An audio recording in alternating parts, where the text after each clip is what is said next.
Assalamualaikum warahmatullahi wabarakatuh. Perkenalkan, nama saya Aditya Gumirawan dari Prodi Ilmu Al-Quran dan Tafsir, Fakultas Usuluddin dan Dakwah, IAIN Kediri. Di sini saya akan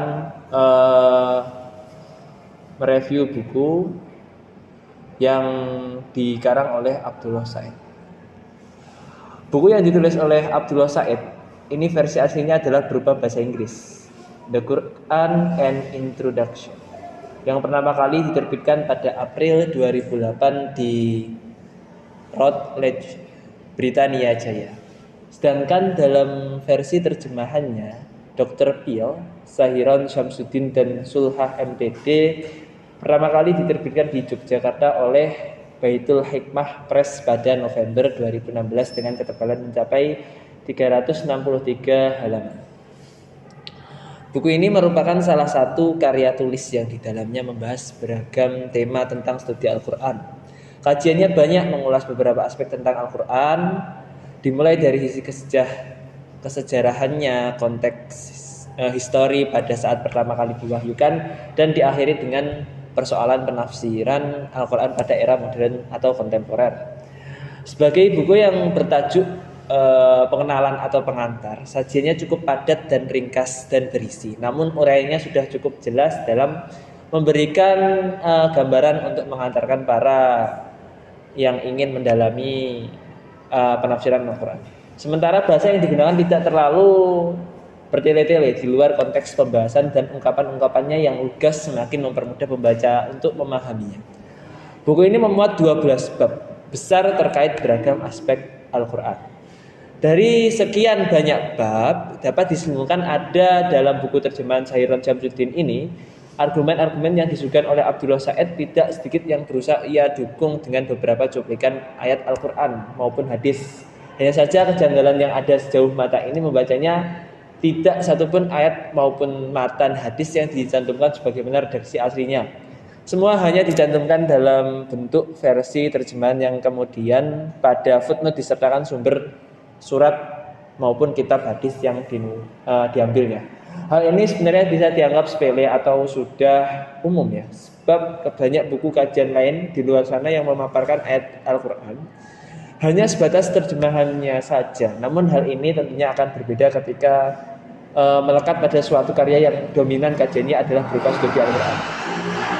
Jika dilihat dari beberapa argumennya dalam buku ini sangat kental sekali, terlihat bahwa Abdullah Said merupakan tokoh pemikir yang turut mendukung pendekatan penafsiran kontekstual secara tertulis kontekstual. Salah satunya dapat dilihat dalam pernyataannya terhadap ungkapan Fazlur Rahman. Dia berusaha menegaskan bahwa jika ada hubungan yang lebih dalam erat antara Al-Quran dan Nabi beserta komunitasnya sekaligus konteks sejarahnya, maka interpretasi Al-Quran akan lebih bebas, dan pemahaman semacam ini menurutnya mungkin sangat bermanfaat dalam bagian tema yang lain.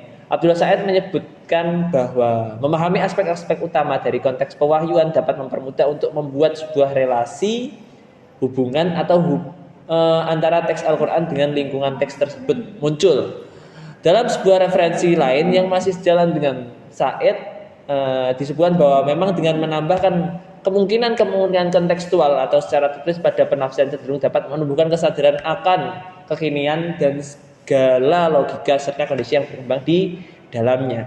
Dalam pembahasan yang lain, Abdullah Said menyatakan bahwa referensi Al-Quran saat ini itu terbilang diskriminatif, itu jadi memojokkan terhadap perempuan. Menurutnya Al-Quran harus dibaca dalam konteks seluruhnya, baik dari sisi budaya maupun norma sosial yang mengitari saat wahyu itu diturunkan.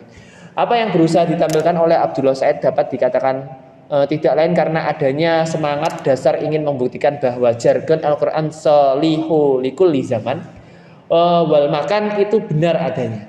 Ini sama hanya dengan ikhtiar Mr. Belgian dalam menulis bukunya yang berjudul Modern Muslim Quran Interpretation.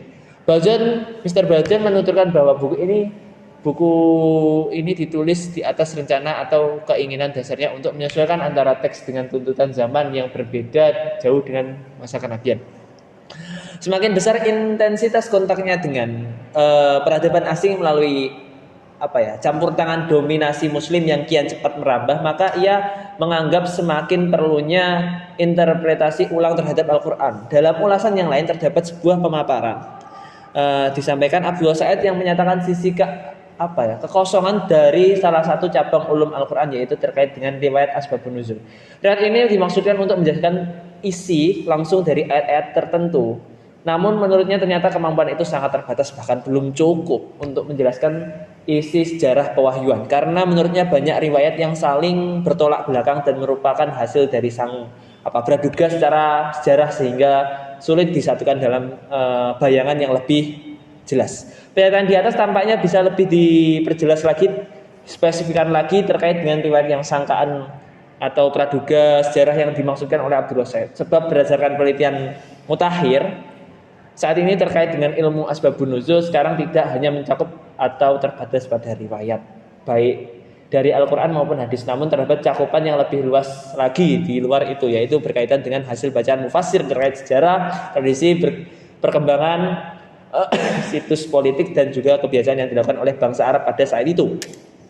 Dalam pemilihan yang lebih formal terdapat dua macam asbabun nuzul, yaitu asbabun nuzul mikro dan makro. Asbabun nuzul mikro adalah riwayat yang mengenai turunnya suatu ayat Al-Quran, sedangkan asbabun nuzul makro wilayahnya itu lebih luas, tidak hanya terpaku pada riwayat para sahabat, melainkan seluruh situasi yang dimungkinkan memiliki hubungan dengan munculnya ayat tersebut. Terlepas dari adanya berbagai kritikan, masukan ini tidak mengurangi sedikit pun nilai atau apresiasi terhadap karya yang sangat luar biasa Abdullah Said. Sebab bagaimanapun juga karya ini merupakan sumbangan intelektual yang sangat bermanfaat dan sangat berharga, utamanya bagi kalangan akademisi pengkaji Al-Quran. Dari ulasan kritis ini dapat disimpulkan bahwa buku yang ditulis oleh Abdullah Said tersebut pada dasarnya bermaksud untuk mengusung sekaligus mendukung terhadap upaya penafsiran kontekstual terhadap Al-Quran. Hal ini dilakukan dengan tujuan agar Al-Quran senantiasa dapat menjawab problema dalam kehidupan yang semakin berkembang dan maju ini.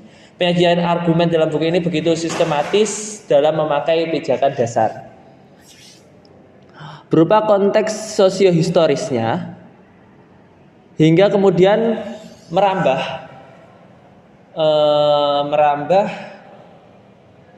ke di era modern seperti saat ini. Landasan pemikiran Said berangkat dari kegelisahannya terhadap maraknya tafsir tekstual yang kian menenggelamkan semangat dasar Al-Quran itu sendiri. Dia berupaya untuk mengembangkan tafsir kontekstual dengan terinspirasi dari pemikiran Fazlur Rahman. Melalui metodologinya dia mencoba untuk menggagas teori makna yang secara umum dan partikular yang tertentu dalam Al-Quran, yang menurutnya itu bukan hal yang mudah untuk diungkap. Gagasan ini sesungguhnya yang menjadi pembeda antara pemikirannya dengan pemikiran tokoh kontekstualis yang lain.